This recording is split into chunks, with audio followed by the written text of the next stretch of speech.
Fighters are listening to this. Pay attention. So now you know these are the rule changes now. So, John, you know what? This is your area of expertise. You jump in this and you do this, buddy. Go right ahead. Well, the first one is something I've been trying to get past for years because it just makes sense. And it's, you have fighters will end up in situations where you have a foul. It's unintentional. It can be, we'll say, a clash of heads. Both fighters are coming in to throw shots. Their heads clash. You've done that multiple times. I've missed that multiple times. Yep. But no, but you'll have it to where the fighters will clash and one of them steps away and they've got a cut. And, many times the referees won't even stop the fight. You go, you got to stop the fight. You got to make sure both are okay is if you see it. But you see that one fighter's been cut. And we just had Chris Curtis who was fighting, and I'm trying to remember who he was fighting, but he's fighting and it was a clash of heads. He's cut. He's got blood dripping in his eye, and they're sitting there and they're saying, can you go on? He says, yeah, and he's wiping blood out of his eye. And then every time, he wipes it away, it drips more in there. And he ends up having to step out of a fight that he wants to stay in, but they won't help him. And you look and you go, look, he was cut by a foul. If we have a fighter that is altered by a foul, gets a cut, why is it that during that break that we're taking because of the cut, we can't bring the cut man in to close the cut as best they can, give them a certain amount of time, and try to put that fighter back to as close to, as good as they were as you can. And now let's see if we can get him back in the fight. If they had been able to do that with Chris Curtis, he would have gotten back in the fight. And, you wouldn't have had the no contest at the point. It just makes sense. It's good for the fans. It's good for the fighters. It's good for the promotions. And it got turned down multiple times. So kind of snuck it in this time and it passed. So I'm kind of happy with that one because that one is kind of the one that I was working on for a while. Well, John, it's a good adjustment. Yeah. I've sat in some of these meetings, not with the ABC, but some of these commission meetings. And when you start to make too much sense, like you are, okay, they just can't seem to comprehend. It's like, what? You're making too much sense. No, fuck no, that doesn't work. We can't have that. They don't like change. They don't like to make too much sense. They don't like to make things simple and easy for themselves. It's kind of classic. What was the second one?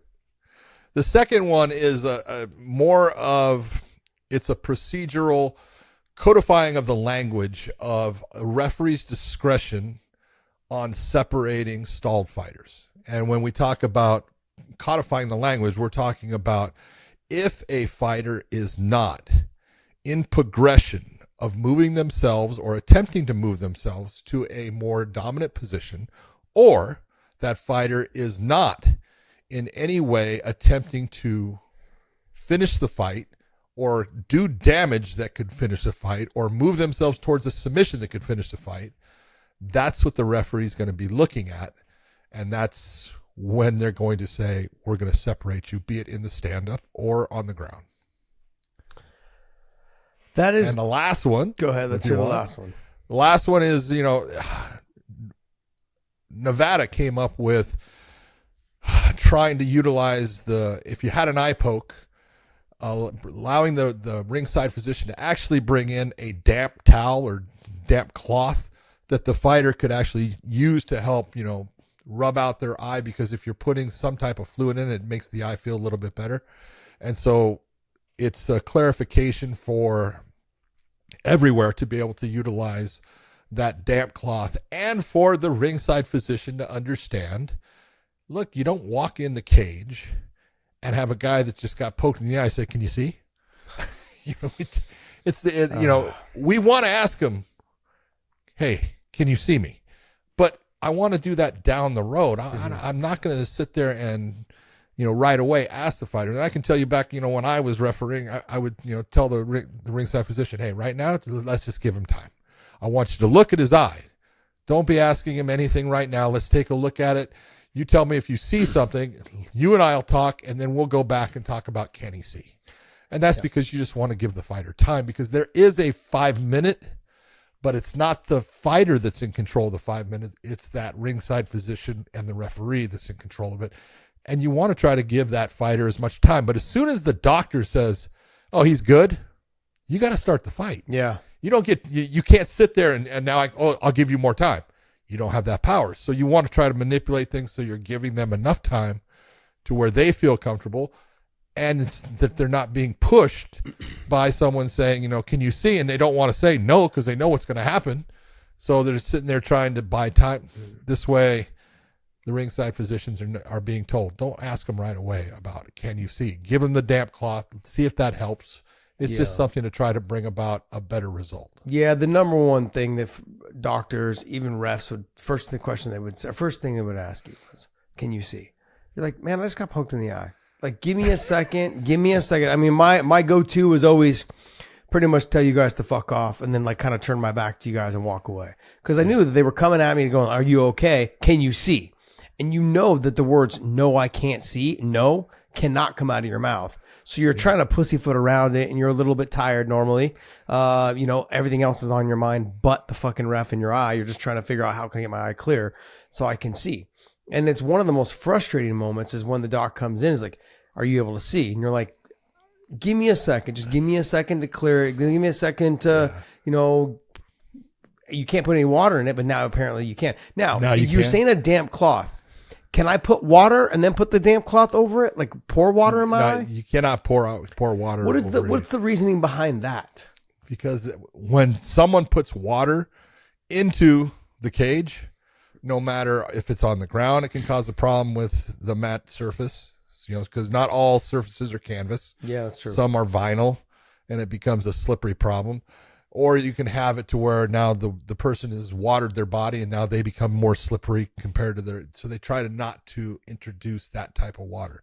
You'll see that, guys are, they'll sneak and they'll pour water over the guy's head and they're saying, hey, towel him off, right? It's always the same thing, but they're just trying not, but the damp cloth, it's got water. You can actually, squeeze it a little bit and put some water in your eye.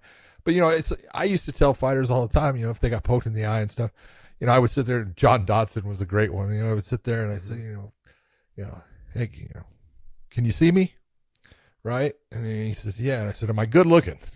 Right? And he'd go, yeah. So obviously you can't see, so I got to give you more time. Right? There's ways of, manipulating. You got to, do things that kind of lighten the situation if you can. You were never that nice to me in the cage, ass. That's because you weren't as nice as John Dodson. I definitely was not. I was never nice to the refs. I never. Like, I always felt like you guys were against you. Yeah, not even so much against us. Just your job was to keep the fight moving. And in situations where there was a nut shot or an eye poke or a clash of heads, you guys were like, hey, come on. Are you feeling better? You're like, I never did that. Yeah, you just felt the pressure though of, you felt like there was pressure. Yeah. But you're in your mind, you're like, I want to fight. Like, I want to keep going, but I really need to clear my cobwebs for a second from a headbutt or an eye poke or whatever it is. And just give me that time. Give me my space, man. Like that for me, I just don't. There was one time you and I think where we were, I can't remember what fight it was, but you grabbed me by the arm for something. And I was like, what in the fuck is this guy doing? Why are you grabbing me right now? Why are you Big Daddy? I'm trying to think. I think it was a growing shot or an eye poke, something along the lines, but it was early in my career. And you had grabbed me. Probably because you were doing your walk away. Yeah, and you grabbed me and were trying to tell me to like, hey, you got ready to fight. And I was like, oh man. No, I was just telling you where to stay. Yeah. The second rule is, okay, so you said it's codifying language on referee discretion on when to separate stalling fighters. But isn't there something also in there that says a fighter has made a foul will not get an advantageous position back, but will stay in a disadvantageous position if that was the case before the foul? Is that also incorporated into this rule number 2? Yes. So like if they clash head, or if I'm on top and I clash heads with you, I come down on top of you, you're gonna pick me back up. I want you to think of it this way, because you're not gonna put me on top. know, we used to try to say, and there's always going to be something that makes it to where the way you can try to teach somebody something, it's not going to work out, but it's what they remember. And so we would say that, look, if the bottom fighter fouls, okay, we don't take them out of the position. if the top fighter fouls, we take them out of the position. Because most of the time, Josh, when you think about it, the top fighter is the person in control of the position. Mm-hmm. But we've had it to where, a fighter gets the back of someone, he ends up on his back and he's trying to work for the choke, and the guy, that's on the top position with his back to his opponent takes and, swings his head back and headbutts, right? Referee stops it, takes a point, and then starts him from a standing position. You go, what are you doing? Right? And he goes, well, he's the top fighter. I can't put him back in the same. Yeah, common sense, brother. Mm-hmm. But that's where we're talking about with this is what benefits the fighter that was fouled. Okay? Is it staying on the ground, or is it putting them to a stand-up position? That's what the referee should be taking into consideration and doing.